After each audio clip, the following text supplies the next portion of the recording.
Did you know that if obesity were a country, it would have the third largest population globally, right after China and India? Quite a ponderous thought, isn't it?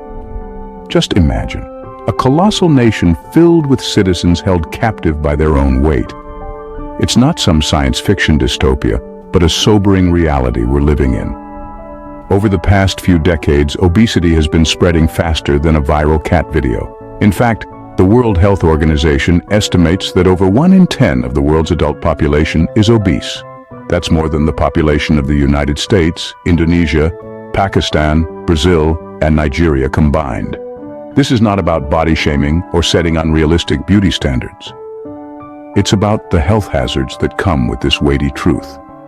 From heart disease to diabetes, obesity is not just an individual problem. It's a global health crisis. Now that's a heavyweight champion we didn't ask for. So what's cooking up this obesity epidemic? Well, it's not just the extra cheese on your pizza. Let's start with our diets. It's no secret that a poor diet is like a ticket to the obesity express. Too much fast food, sugary drinks, processed meats, and not enough fruits, veggies, lean proteins, and whole grains can tip the scales in the wrong direction. And let's not forget portion size. Those supersized meals are not doing us any favors. It's like trying to fill a Mini Cooper with the fuel of a jumbo jet. No wonder our bodies can't burn it all off. Speaking of burning off, let's talk about physical activity, or rather, the lack of it. In our modern world, we've become masters of sitting.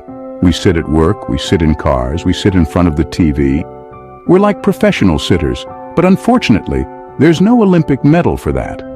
Without regular physical activity, our bodies store the excess calories we eat, leading to weight gain and obesity. Now, on to genetics. While we can't choose our parents, we do inherit their genes. Some of us hit the genetic jackpot and can eat a whole chocolate cake without gaining a pound, while others gain weight by just looking at a salad. It's not fair, but that's the genetic lottery for you. However, remember that genes alone don't cause obesity. They only make us susceptible to gaining weight. Lastly, certain medical conditions can also lead to weight gain and obesity.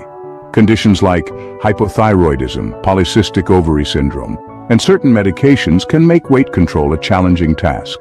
It's like trying to swim upstream. You can do it, but it's going to be hard work. So let's sum it up. Obesity is a complex issue that's cooked up by a mix of poor diet, lack of physical activity, genetics, and certain medical conditions. It's not just about blaming your genes or your love for fries. It's a whole platter of issues. Like an unwanted guest, obesity doesn't come alone. It brings along a host of health issues. Now let's imagine our bodies as a bustling city, and obesity, well, it's like that shady character causing all sorts of mischief. For starters, it messes with our city's infrastructure, the heart. Obesity is like a demanding tenant, always causing a ruckus, making the heart work overtime. And we all know what happens when we overwork, right? Yep, burnout. But in the case of the heart, it's known as heart disease. Not exactly a fun office party, is it?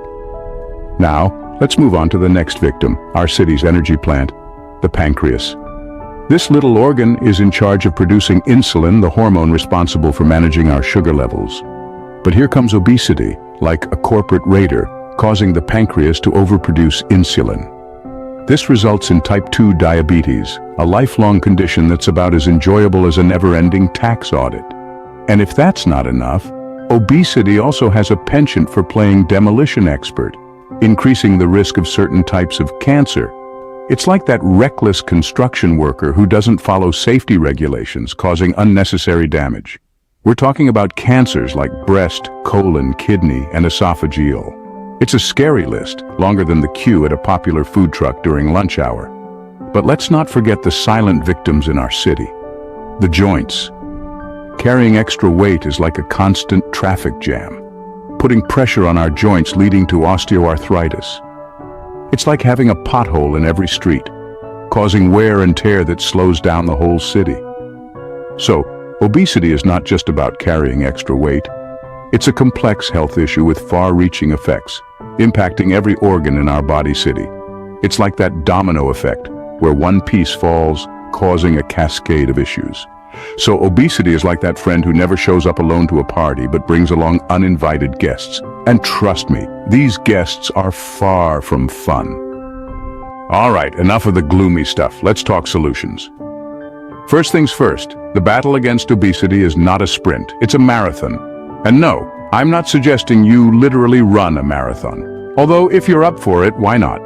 Now on to the first step, a balanced diet. I know you've heard it a million times. But here's the thing, a balanced diet doesn't mean you have to survive on lettuce leaves and distilled water. It's all about moderation and variety. Think of it as a buffet. You wouldn't fill your plate with just mashed potatoes, would you? Well, maybe you would, but that's not the point. The point is you need a bit of everything. Proteins, carbs, fats, vitamins, minerals, and yes, even a little bit of sugar. Next up, regular physical activity. And by this, I don't mean you have to join a gym and start lifting weights that are heavier than your ex's emotional baggage. A brisk walk in the park, a fun dance class, or even a bit of gardening can do the trick. The key here is consistency. It's better to do a little bit every day than to run a marathon once a year and spend the rest of the time on the couch. Lastly, for some, medical intervention may be necessary, but this isn't a quick fix or a magic pill.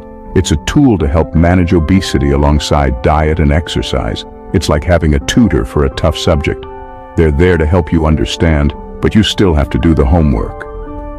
And here's the silver lining. Every small change you make can have a big impact. You don't have to become a health guru overnight. Start with small steps, literally and figuratively. Swap that soda for a glass of water. Take the stairs instead of the elevator, or yes, grab a carrot instead of a cupcake. Remember, every step counts, even if it's towards the fridge to grab a carrot instead of a cupcake.